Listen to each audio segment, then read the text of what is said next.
What's up, Greg? Today we are continuing our journey through the Disney Channel original movies, and this time we are covering an absolute classic. We are talking about the most iconic and beloved Disney Channel classic about kids learning the power of music and self-expression. High School Musical? No, not that one. It's the Lemonade Mouth! Yes! No, it's not Lemonade Mouth. It's... Oh, Radio Rebel! No, all right, okay, just let me say it, okay? It's Camp Rock. There you go. Yes. High School Musical 2! No! Before starting to work on this video, I literally hadn't seen Camp Rock since I was 14. And I gotta say, there's a lot that I had forgotten about in this movie. A lot that I sort of let slide when I was 14 years old. I also didn't realize that a few TikTok sounds come from this movie. And let me just say, I know I've reviewed Disney Channel original movies from other people's childhoods that I've never seen. And I was able to be pretty ruthless because I'd never seen these movies. I don't have any nostalgic connection to them. And for the first time, I feel your pain, dude. I have a lot of nostalgia with this movie. When I was 14 years old, I wanted to be the Jonas Brothers, mostly Nick, but I would have taken the others as well. And so sitting down to watch this movie, I had a rush of emotions come back to me. I felt like I was freaking 14 again, dude. But for the sake of this video, I'm not gonna be blinded by nostalgia, all right? I'm gonna give this one a fair shake, and I'm gonna be just as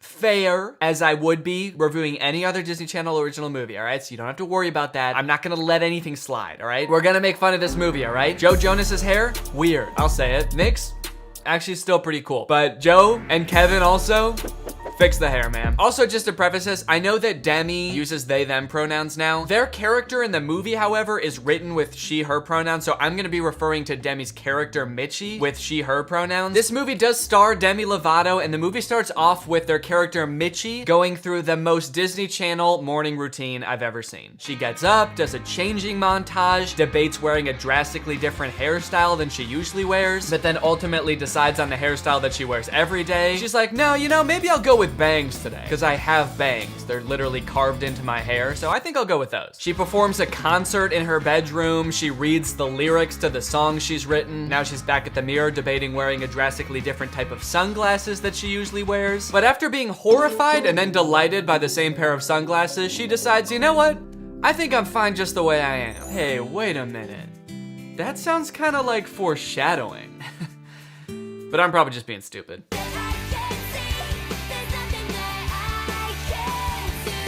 Is that a stunt hand? Did they? I swear to God, they cut in somebody else's hand for that part. What the hell? They're like, and she's playing the piano, she's rocking out, she's 40 years old, and she's trying on sunglasses. Throughout this entire montage, you may be wondering why Mitchie is so excited. After all, she is constantly smiling with the widest smile you've ever seen during this entire montage. Well, first off, there doesn't need to be a reason for her smiling, because she literally smiles like that at random times throughout the entire movie. But Mitchie's been dropping hints to her parents that she wants to go to a camp called Camp Rock.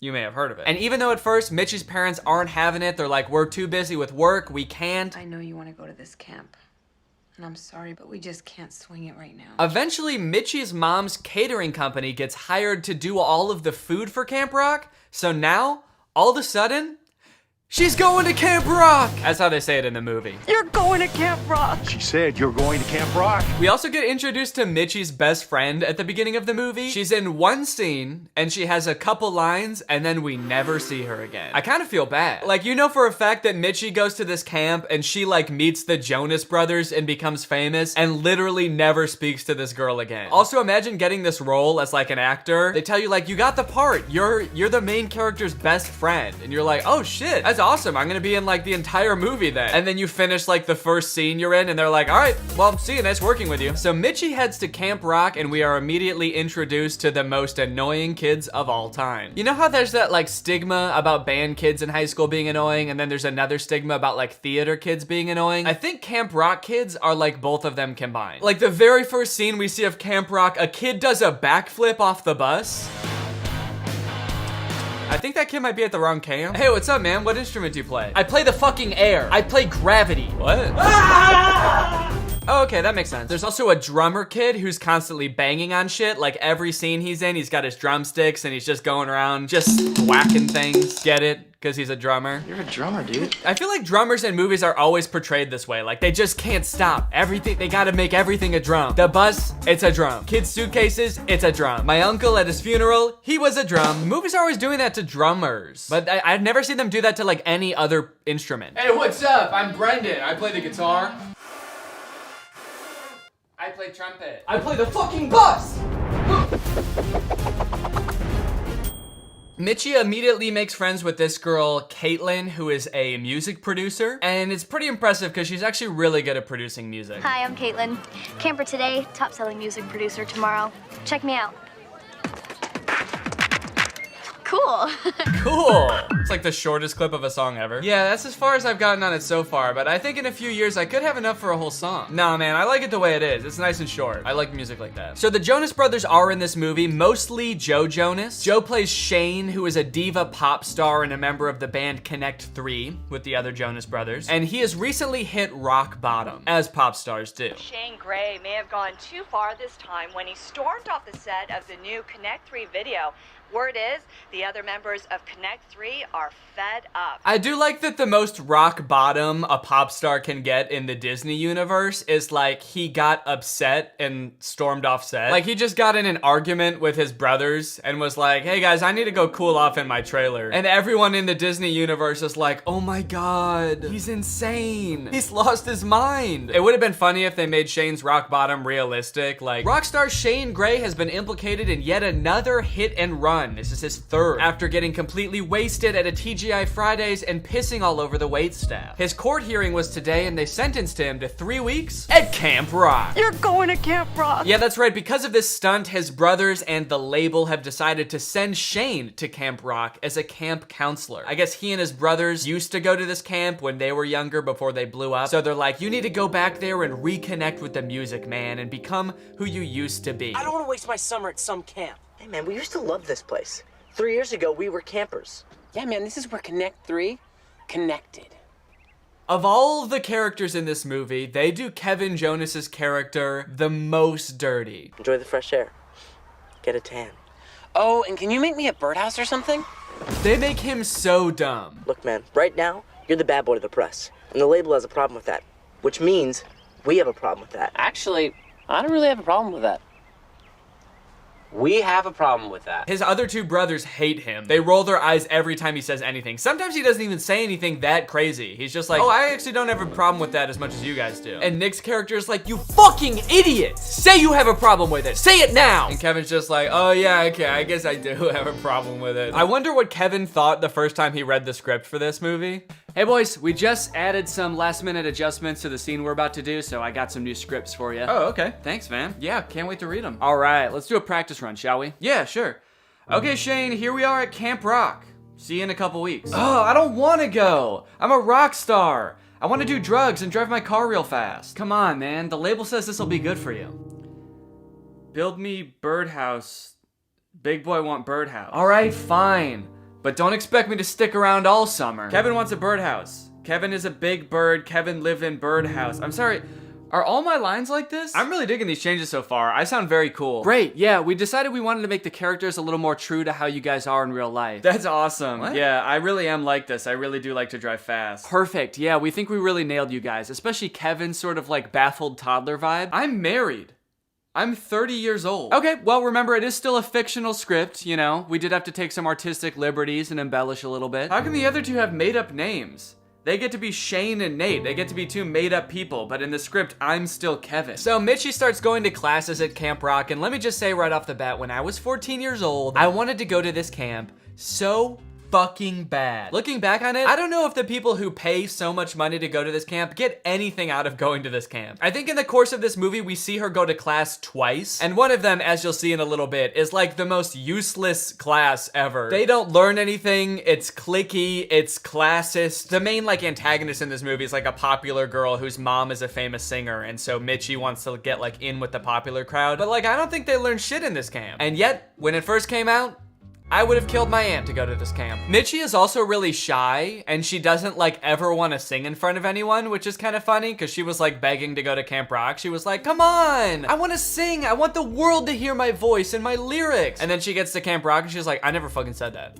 I don't want to sing. What are you talking about? But one night while she's cleaning up the dining hall, she gets a moment to herself to sing a song that I guess she wrote. And whilst being chased by a pack of rabid fans, Shane stops next to a window and overhears her.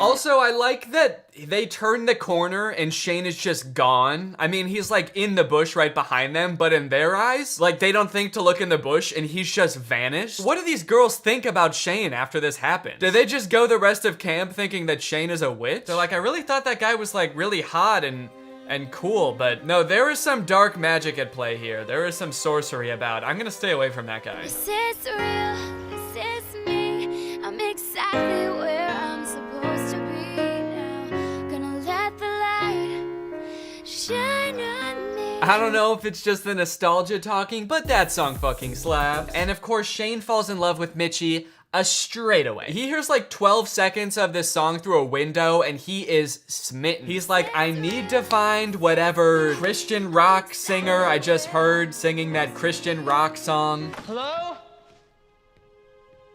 Hello? Who's in here?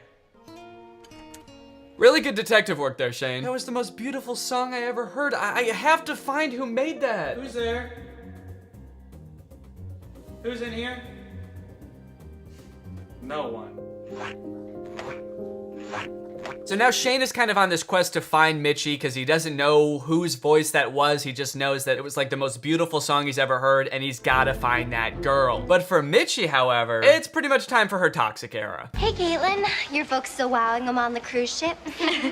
Actually, they work in... Hi, I'm Mitchie. She just cuts off her friend immediately because she's like, wow, a popular girl. A rich, popular girl. Shut the fuck up. Your 1 second song sucked ass. I was just pretending earlier. Hello, I love you. I'm Mitchie Torres. Hey, is your dad Nicky Torres the composer? My dad staged one of his shows. No. So what does he do? He owns a hardware store. But my mom, Yeah? What? the president of Hot Tunes TV in China. Yeah, she's friends with that producer girl for like an hour and then just completely jumps ship and is like, actually, I think I'm gonna be a liar and I'm gonna be popular now. Mitchie is not loyal. We honestly don't really have much of a reason to be rooting for her at the beginning of this movie. Can you believe not one of the cookbooks has a recipe for chili for 300? The mom doesn't know how to make chili, and it's what she's gonna be serving on the first night of camp. Yeah, I'm starting to think her mom might not be qualified for this job, dude. She's been there 1 day and she's already out of recipes. I gotta get back to these cookbooks because I got a rep to protect. So basically, Mitchie is a pathological liar for the vast majority of this movie. She girl bosses, she gatekeeps, unfortunately she gaslights. She's just lying to everyone constantly. Mitchie? You're dreaming. You're a rock princess. Okay. Who's there? No, no one? You're, not me. You're dreaming. And you're crazy. Okay. And my dad is Elvis. This is a weird dream. Since Shane is a diva, he does not want to be at Camp Rock at all. What? But part of his responsibilities as a counselor at Camp Rock is that he has to teach the most absurd hip-hop dancing class in the world, which he is somehow qualified to do, I guess? Grab a mic and a hat. Follow me if you can. Hurry. So mean. Hurry. When he said grab a hat and follow me if you can, I didn't register that it was a dance class and I thought he was just gonna start running. Grab a hat, follow me if you can. And he just like sprints out the door. He's running through the woods, like weaving in and out of trees. This is hip hop, baby. Right away, it's pretty clear why he's in charge. His dance moves are very cool and his teaching style is normal. I like that little move. You just hit this and then a little... Now that's hip hop. Also, I love that the hat is for some reason such an integral part of a hip hop dance. I've been saying this for years, no hip hop dance routine is complete without a little bit of hat play, without a few little hat tricks. It's not hip hop, baby. Later on, Shane finds some time to himself and starts to reconnect with his love of music, and he also starts to connect with Mitchie.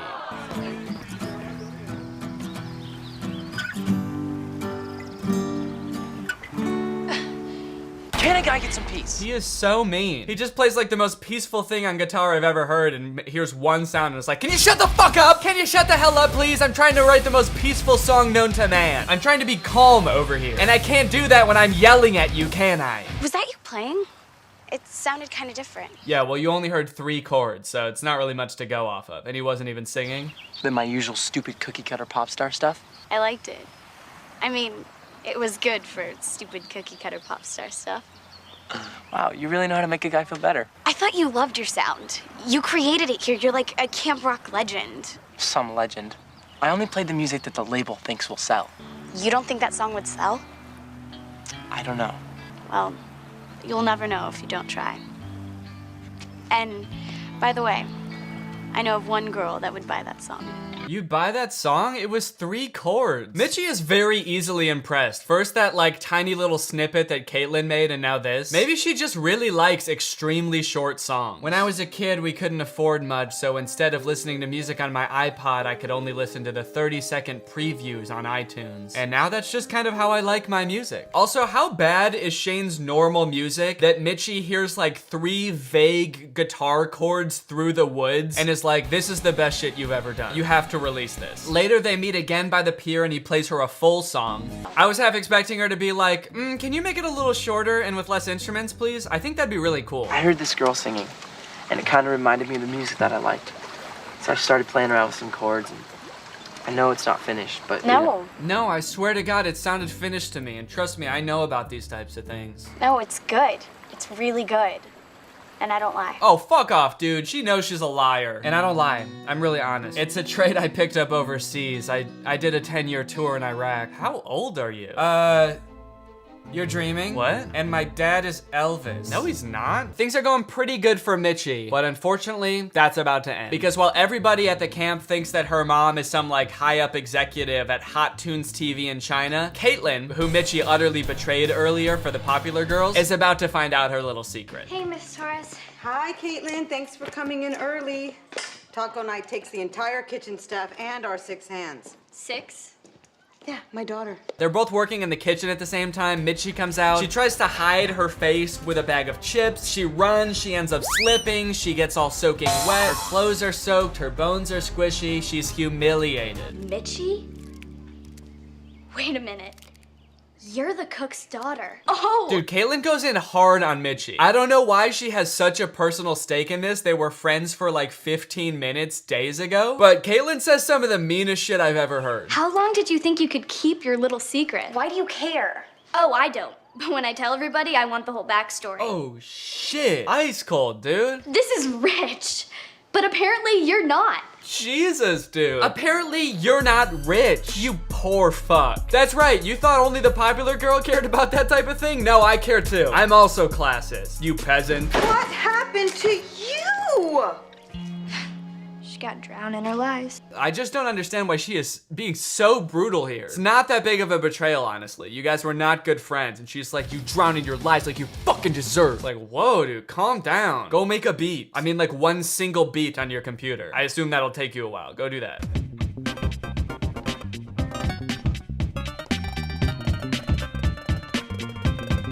She's really good. From the TikTok sound. Hell yeah. I love how everyone is so into this song. It's like the weirdest song anyone's ever heard, and everyone's kind of like, oh, what the fuck, dude? This is good. Kind of fits with the theme of the whole movie, though, where people just hear like snippets of really strange sounding songs and are like, this is my shit right here. Kind of not sure that Mitchie even knows what music is at this point. Hey, Mitchie. You're so fine. You're so fine. You blow my mind. Hey, Mitchie. Tell us about your mom again. She's not the president of Hot Tunes TV China. Uh-oh, guys, the whole camp is finding out that Mitchie is not who she said she was. And everybody is pissed off. Shane. You were lying all summer. Yes, but You know, I'm so used to people pretending around me. Not exactly sure why everybody is so personally offended. Like, everybody in the background is just like staring at her like this. Like, she personally lied to all of them. I'm pretty sure the only people she told were Tess and Caitlin, so I'm not sure why everybody is so upset. Dude, even Mitchie's mom is pissed off. She's like, what do you mean I'm not the president of Hot Tunes TV China? You lied to me. You lied to all of us. I'm going back to the kitchen where I thought I made music, but I guess I just, what?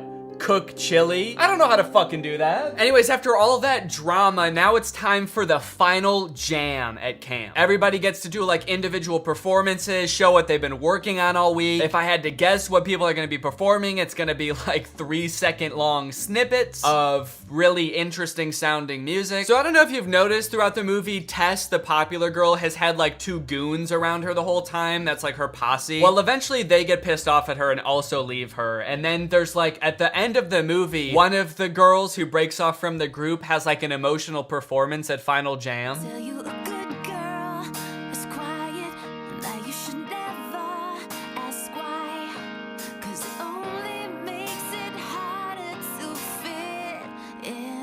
And it's very emotional, but also like, we don't really know this character. Like, she doesn't have a very important role in the movie, and she kind of only has like a couple lines throughout. They show like flashbacks of all the scenes she's in, but since she's not in that many scenes, there's like 2 flashbacks. And so I'm kind of like, oh yeah, this is her moment, dude. I honestly don't know her that well. I don't really know what she's been dealing with, but I'm happy for her, dude. She looks happy. And just when everybody thinks Final Jam is over and the judges are about to tally up and decide who wins the big talent show thing, Mitchie comes out on stage and performs the song that she's been writing since the very beginning, that Shane has been looking for this whole time. And honestly, as corny as this song is, as much as it sounds like a Christian rock song, I'm sorry, but it slaps, all right? I legitimately want to rock the fuck out to this song. It's time to let you know.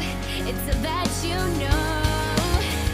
This is real. This is me. Come on, dude. Where I'm supposed to be now. Gonna let the light shine on me. Dude! Shane hears her from across the auditorium and he joins in. You're the voice I hear inside my head. The reason that I'm singing, I need to find you. This shot right here, the slow-mo shot of Shane turning around. Oh my god, dude. Goosebumps. The slow-mo Joe bro? Come on, dude. This is me.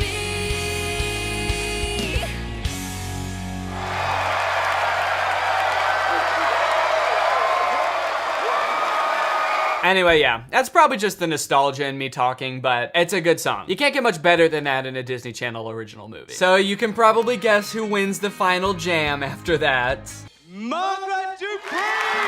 That's right, it's Margaret, the girl who was part of Tess's posse. After Margaret wins, I'm kind of like, wait, am I dumb as hell? Was she the main character of this movie? Am I stupid? Was this whole movie about her? And anyway, pretty much everybody learns their lesson, and that's the end of the movie. It's a fun time, honestly. It's a weird-ass movie for sure, and most of it doesn't make much sense. But you know what? It'll always hold a special place in my heart. I do feel for Kevin, though. They did him so dirty. Every time he interacts with anyone in the movie, it is just like insanely weird and awkward. You were right. I know I was right.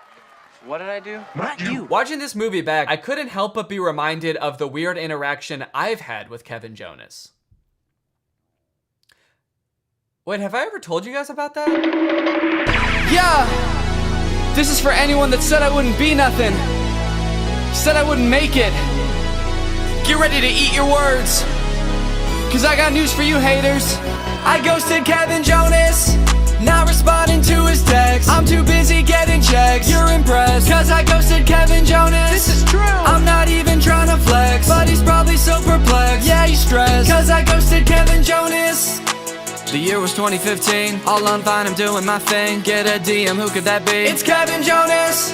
Ask me, can I help out with something? He sends me his phone number, dude, I'm jumping, I'm excited. He says I started signing musicians with me a while back. I've got a client working on a music vid for a track. I'm trying to get a couple Viners to help, it would be bomb if you could just record a clip of you lip syncing the song. And I didn't respond. fun. Yeah, school got in the way, I completely forgot. Realized a few weeks later that I ruined my shot. And it's probably too late for me to reach out to him now. So that's how I ghosted Kevin Jonas. Mom, I made it. Not responding to his text, I'm too busy getting checks. You're impressed, cause I ghosted Kevin Jonas.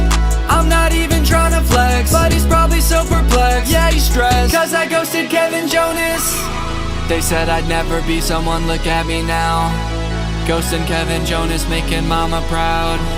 Even now it's probably still haunting him, wondering when I'm gonna respond to him. But I'm not surprised. When I see him on TV, I still see pain in his eyes. Kevin, if you're out there, I'm sorry for being a dick. And this might not make you feel better, but I wish it was this. I ghosted Kevin Jonas, not responding to his text. I'm too busy getting checks. You're impressed, cause I ghosted Kevin Jonas. I'm not even trying to flex, but he's probably so perplexed. Yeah, he's stressed, cause I ghosted Kevin Jonas. 800 new texts from Kevin Jonas. Hey, but it's been 7 years, I'm starting to think you don't like me, haha. Just kidding, but seriously, what the hell? You can tell me to fuck off, I won't care. You son of a bitch, I trusted you. I ghosted Kevin Jonas. That's the time that I had an interaction with Kevin Jonas. It was pretty cool. Anyways, now it's time to talk about our sponsor. Hey guys, I'm gonna talk to you about today's sponsor, Current, while doing a hip-hop dance routine inspired by the dance king himself, Joe Jonas. So let's get started. Hit the music.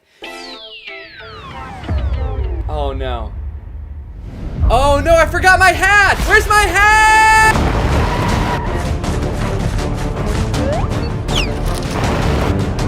Alright, cool. Hit the music. Thank you to Current not only for coming in clutch and helping me buy this hat, but also for making this video possible and helping me to give away $3,000 to my fans today. Guys, Current is the future of mobile banking with the Current debit card, which you saw me purchase this hat with. It's all on your phone on the Current mobile app. Current is all about making your finances simpler. You can set up direct deposit and get your paycheck up to 2 days faster and earn up to 4% APY on your savings.